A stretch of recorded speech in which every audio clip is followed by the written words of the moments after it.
देखिए, आज के इस वीडियो में हम BEd second semester micro teaching practical file 107B अर्थात फिजिकल साइंस में सूक्ष्म शिक्षण पाठ योजना फर्स्ट अर्थात प्रस्तावना कौशल के बारे में जानेंगे, जिसका प्रकरण है परमाणु की संरचना।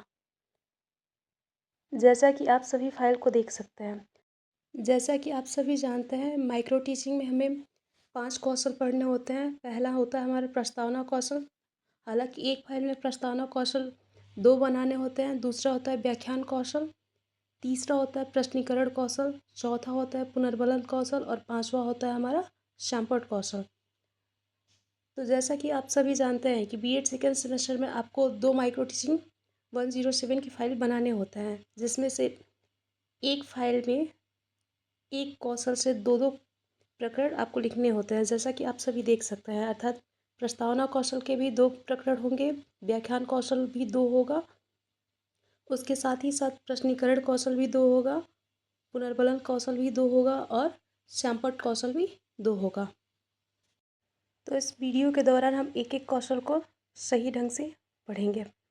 तो सबसे पहले बात करते हैं हम सूक्ष्म शिक्षण पाठ योजना प्रथम की। जैसा कि हमने आप सभी से कहा कि प्रस्तावना कौशल हमारा सबसे पहला कौशल होता है, तो इसमें सबसे पहले हम अध्यापिका हैं अगर, तो आप छात्राध्यापिका का नाम लिखिए। यदि आप छात्र अध्यापक हैं तो छात्र अध्यापक का नाम। दूसरा पॉइंट होता है हमारा अभ्यास केंद्र, अर्थात आप अभ्यास कहाँ कर रहे हैं। उसके बाद से हमारा जो होता है समय सारणी होता है कि किस दिन को हम अभ्यास कर रहे हैं, किस क्लास के लिए हम जो भी टॉपिक पढ़ाने जा रहे हैं वो किस क्लास के लिए तैयार कर रहे हैं, वर्ग क्या है, विषय क्या है, कालांश अर्थात कौन सा पीरियड चल रहा है, अवधि अर्थात टाइम पीरियड क्या है कि टाइम कितना होना चाहिए। तो देखिए, प्रस्तावना कौशल जितने भी हमारे कौशल हैं उन सभी में 5 से 10 मिनट का समय दिया जाता है, जिसमें आपको प्रश्नों को पूछकर बच्चों द्वारा उस टॉपिक को प्राप्त किया जाता है। आप प्रकरण पहले नहीं लिखेंगे जब तक आपके प्रश्न टोटल कंप्लीट नहीं हो जाते, अर्थात जब तक बालक के पूर्व ज्ञान को अग्र ज्ञान से नहीं जोड़ देते तब तक उस टॉपिक को आप नहीं लिखेंगे। अर्थात प्रकरण हमने यहाँ पे लिखा है, प्रकरण अभी आपको नहीं लिखना है जब तक कि आपके प्रस्तावना कौशल के प्रश्न कंप्लीट ना हो जाए, आपको टॉपिक प्राप्त ना हो जाए। उसके पश्चात ही आप प्रकरण यहाँ पे लिखेंगे। जैसा कि आप देख सकते हैं, मेरा यहाँ पे प्रस्तावना कौशल का पहला जो प्रकरण है वह है परमाणु की संरचना। इसके बाद इसमें हम प्रस्तावना कौशल के घटक कौन कौन से हैं उसके बारे में पढ़ते हैं, अर्थात हमें जो प्रश्न बनाने हैं वह किस तरीके से बनाने हैं और किस प्रकार के होने चाहिए। तो सबसे पहला घटक होता है हमारा प्रश्नों का मूल पाठ से संबंध होना। दूसरा होता है प्रश्नों का छात्रों के पूर्व ज्ञान से संबंध होना। तीसरा होता है प्रश्नों में क्रमबद्धता होना। चौथा पॉइंट होता है उचित शिक्षण सहायक सामग्री का प्रयोग करना।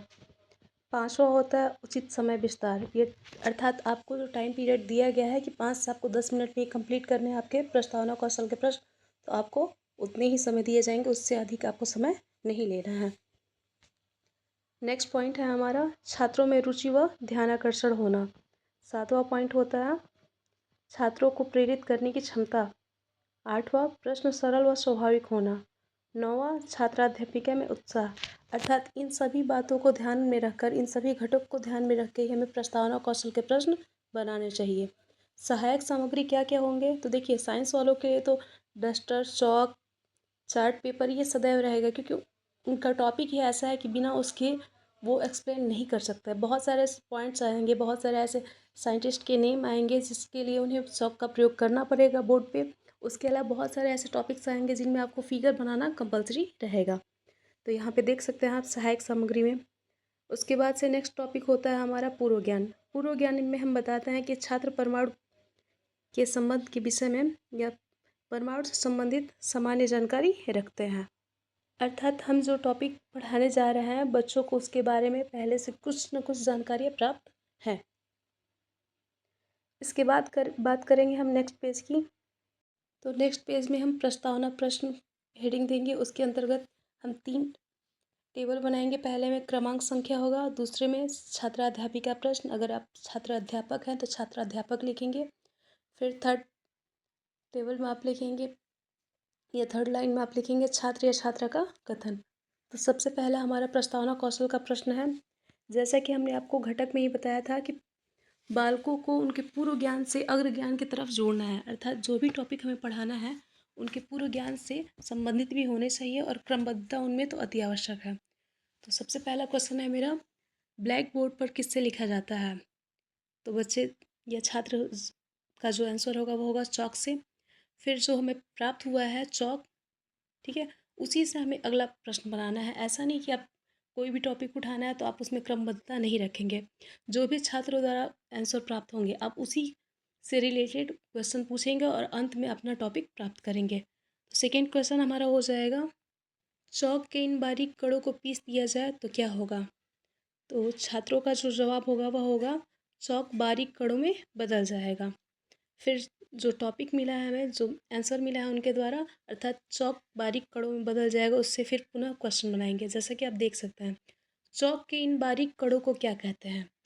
तो छात्रों द्वारा जो आपको आंसर प्राप्त होगा वह होगा अणु कहते हैं। यदि छात्र देने में सक्षम है तो अच्छी बात है, नहीं दे रहे हैं तो आप उन्हें हिंट कीजिए। फिर उसके बाद से होता है अणु। अणु किससे बनते हैं? तो परमाणुओं से। छात्रों द्वारा आंसर मिलेगा हमें परमाणुओं से। फिर पांचवा क्वेश्चन जो होगा हमारा वह होगा, परमाणु की संरचना के बारे में आप क्या जानते हैं? तो यहाँ पे बालक जो होंगे, क्लास 9 के जो बालक होंगे, उन्हें परमाणु की संरचना के बारे में बहुत अधिक जानकारी नहीं प्राप्त होता है। तो यह जो प्रश्न होगा वह समस्यात्मक होगा, अर्थात यहाँ पे बालक मौन हो जाएंगे। यहाँ पे आपका टॉपिक मिल जाएगा, अर्थात परमाणु की संरचना ही हमारा आखिरी टॉपिक होगा। हालांकि प्रस्तावना कौशल के प्रश्न के लिए आपको बीच में इतना, जैसे कि आप देख सकते हैं मेरे फाइल में, इतना स्पेस नहीं होना चाहिए। अब फर्स्ट डे था मेरा, हम लोगों को हिंट देने के लिए कोई स्पेसिफिक वो नहीं था। सर ने कहा था कि 5 ही क्वेश्चन बनाना है, इसलिए हमने थोड़ी सी हमारी लाइनिंग अधिक हो गई। लेकिन कोई नहीं, आप जब कीजिएगा तो आप अपने प्रश्नों को पहले तैयार कर लीजिए रफ में। हालांकि हमने ये क्लास में तुरंत तैयार किया था तो इस वजह से थोड़ा सा जो स्पेस है वो थोड़ा सा ज़्यादा रह गया। आप लोग इतना नहीं करेंगे, जितने आपके प्रश्न होंगे आप उतने ही स्पेस इसमें देंगे। नेक्स्ट पॉइंट होगा हमारा उद्देश्य। तो उद्देश्य में आप कहेंगे कि बच्चों, आज हम लोग परमाणु की संरचना के बारे में अध्ययन करेंगे। अर्थात यहाँ पे आपको टॉपिक मिल चुका है और अब आप प्रकरण में जाके, जहाँ पे भी आपने प्रस्तावना कौशल के नीचे आपने जब समय सारणी बनाया था उसके नीचे जहाँ पे प्रकरण लिखा था वहाँ पे आप लिख देंगे परमाणु की संरचना। यहाँ पर हमारे प्रस्तावना कौशल के प्रश्न समाप्त होते हैं। अब हम बात करेंगे नेक्स्ट पेज, निरीक्षण तालिका या फिर मूल्यांकन तालिका के नाम से भी हम इसे जानते हैं। तो यहाँ पे देखिए हमें कई लाइनिंग खींचनी होती है। तो पहला तो क्रमांक संख्या होता है, दूसरा घटक, तीसरे में आप मूल्यांकन जो होगा वह क्या होना चाहिए, तो निम्न, सामान्य, उत्तम, अति उत्तम। यहाँ पे हालांकि एक और टॉपिक आप बढ़ा सकते हैं, निम्न, जैसे आपने लिखा है उसके पहले आप अति निम्न एक पॉइंट बढ़ा सकते हैं।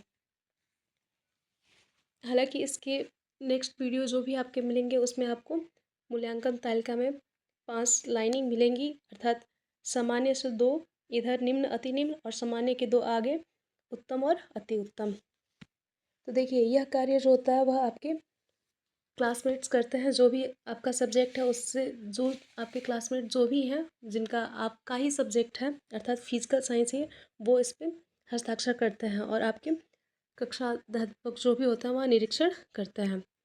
तो यहाँ पे देख सकते हैं कि यहाँ पे घटक जो होते हैं वो किस तरीके से लिखे जाते हैं। तो देखिए जैसे कि प्रस्तावना कौशल के जो घटक थे वह वे सभी के सभी फ्यूचर टेंस की बात की गई थी कि ऐसा होना चाहिए। और यहाँ पे जो निरीक्षण तालिका के जो घटक होते हैं इसमें, अर्थात वह प्रेजेंट, यहाँ पे प्रेजेंट की बात की जाएगी कि आपने इन इन बिंदुओं को क्लियर किया, अर्थात ये जो पॉइंट थे, ये जहाँ यहाँ पे जितने भी पॉइंट्स दिए गए हैं उन सभी बिंदुओं पर आपने कार्य किया। तो सबसे पहला घटक हमारा होगा, जैसा कि प्रस्तावना कौशल में पहला घटक था, प्रश्नों का मूल पाठ से संबंध होना, अर्थात वो फ्यूचर की बात की जा रही थी। जब आपने प्रस्तावना कौशल के प्रश्न किए तो आपने उसका प्रयोग किया, अर्थात वह फ्यूचर में ना होकर प्रेजेंट की बात की जाएगी। तो यहाँ पे जो हमारा घटक होगा वह हो जाएगा, प्रश्नों का मूल पाठ से संबंध है। दूसरा घटक है हमारा, प्रश्नों का छात्रों के पूर्व ज्ञान से संबंध है। तीसरा घटक होगा, प्रश्नों में क्रमबद्धता है। पांचवा हो जाएगा, छात्रों में रुचि व ध्यानाकर्षण है। छठवां पॉइंट हो जाएगा, उचित शिक्षण सहायक सामग्री का प्रयोग हुआ है। 7वां पॉइंट हो जाएगा हमारा छात्रों को प्रेरित करने की क्षमता है। 8वां हो जाएगा छात्र अध्यापिका में उत्साह है। 9वां पॉइंट होगा हमारा प्रश्न सरल व स्वाभाविक है। अर्थात देखिए, जैसा कि हमने यहाँ पे मूल्यांकन तालिका बनाया हुआ है कि हमने किस तरह के प्रश्न पूछे हैं, सामान्य प्रश्न पूछे हैं, तो वहाँ पे सामान्य पे जो भी आपके क्लासमेट होंगे, सहपाठी होंगे, वे हस्ताक्षर करेंगे। उसके अलावा उत्तम कितने थे, अति उत्तम कितने थे, इन सभी पॉइंट्स पे आपको आपके प्रश्नों के अनुसार, आपके बिहेवियर के अनुसार कि किस तरीके से आपका जो प्रस्तावना कौशल का प्रशिक्षण था, आपने किस तरीके से किया, एक्ट किया, उसके अनुसार आपको जो भी मूल्यांकन होगा वो दिया जाएगा।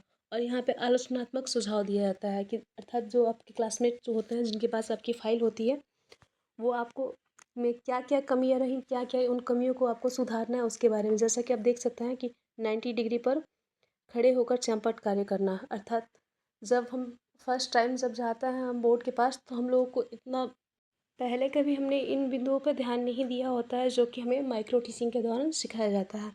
देखिए, जब हम बोर्ड पे जाते हैं तो हमें जाते ही 90 डिग्री के एंगल पे नहीं खड़ा होना है। यदि आप इतने पे खड़े होते हैं तो आपके अन्य जो भी स्टूडेंट होंगे उनको दिखाई नहीं देगा, आप उन पे ध्यान नहीं दे पाएंगे। तो पहला पॉइंट ये है हमारा आलोचना। दूसरा है प्रश्नों को पूछते समय सबकी ओर ध्यान ना देना। अर्थात जब आप प्रश्न पूछ रहे हैं तो सभी बालकों से पूछेंगे, ना कि केवल एक पर्सनल व्यक्ति से जिसे आप जानते हो, या फिर जो भी पॉइंट हो, जो भी मुद्दे हों। फिर यहाँ पे देख सकते हैं आप सहपाठी हस्ताक्षर। सहपाठी ने हस्ताक्षर कब किया, फिर निरीक्षक हस्ताक्षर, अर्थात आपके कौन से टीचर हैं जो आप सब प्रस्तावना कौशल कर रहे थे तो वहाँ पे उपस्थित थे, उनके यहाँ पे सिग्नेचर लिए जाते हैं। इस तरीके से हमारे प्रस्तावना कौशल सूक्ष्म शिक्षण पाठ योजना फर्स्ट यहाँ पे कंप्लीट होता है। धीरे धीरे करके और 4 कौशल बचे हैं, आप सभी को प्रोवाइड किया जाएगा। आई होप आप सभी को ये वीडियो अच्छे से समझ में आया हो।